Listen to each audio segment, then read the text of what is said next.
द्विपक्षीय रिश्तों में पाकिस्तान का इतिहास धोखे का रहा है। करगिल में पाकिस्तान ने सीधे अटल जी के पीठ पर छुरा घोंपा। फिर भी जुलाई 2001 में अटल जी ने धोखा देने वाले पाकिस्तान के सैन्य शासक परवेज मुशर्रफ को आगरा शिखर सम्मेलन में बुलाया।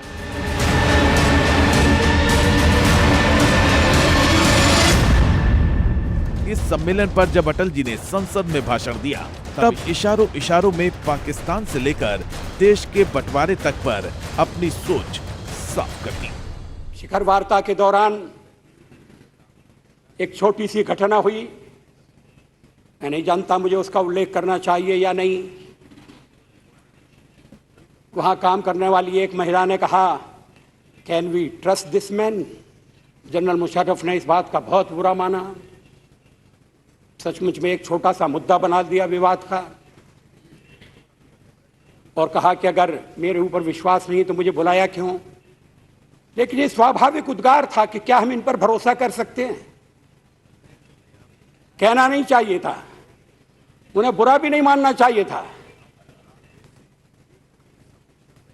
भावनाएं कितनी गहरी हैं ये उनको समझने की कोशिश करनी चाहिए थी।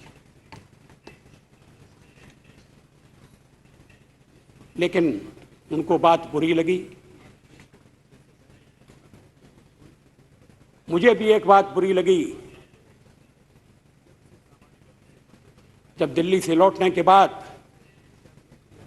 जनरल मुशर्रफ ने प्रेस सम्मेलन किया,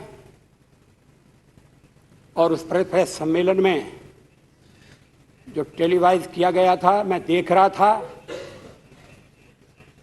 उसमें एक पत्रकार ने, या कोई पत्रकारी होना चाहिए उस सभा में, उन्होंने जनरल मुशर्रफ से पूछा कि अटल बिहारी वाजपेयी बार बार आपको धोखा देता है, तो फिर आप उससे बात क्यों करते हैं? एक ही रास्ता है, लड़ाई। जैसे हमने यहां अपनी महिला को समझाया कि शिष्टाचार के अंतर्गत ये नहीं आता है, हमने मेहमान बुलाए हैं, अतिथि देवो भव। अब जैसा भी अतिथि हो, अतिथि भी अपने अपने कर्मों के अनुसार मिलते हैं। मैं उसके लिए भी दूसरे को दोष नहीं देता, हमारी करनी धरनी है। लेकिन अविश्वास है।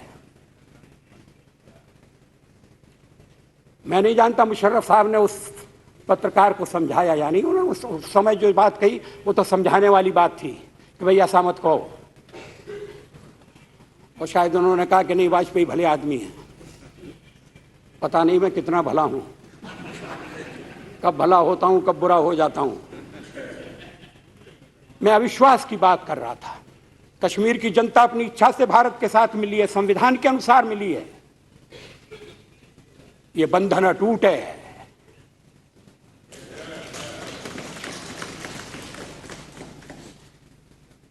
मुशर्रफ साहब ने एक हिंदी का शब्द जरूर सीख लिया, अटूट।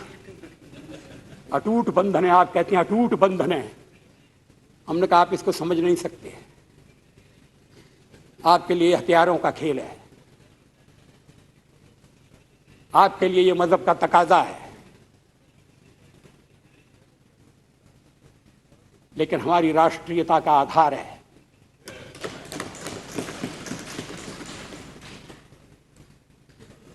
अब मजहब के आधार पर हम दूसरे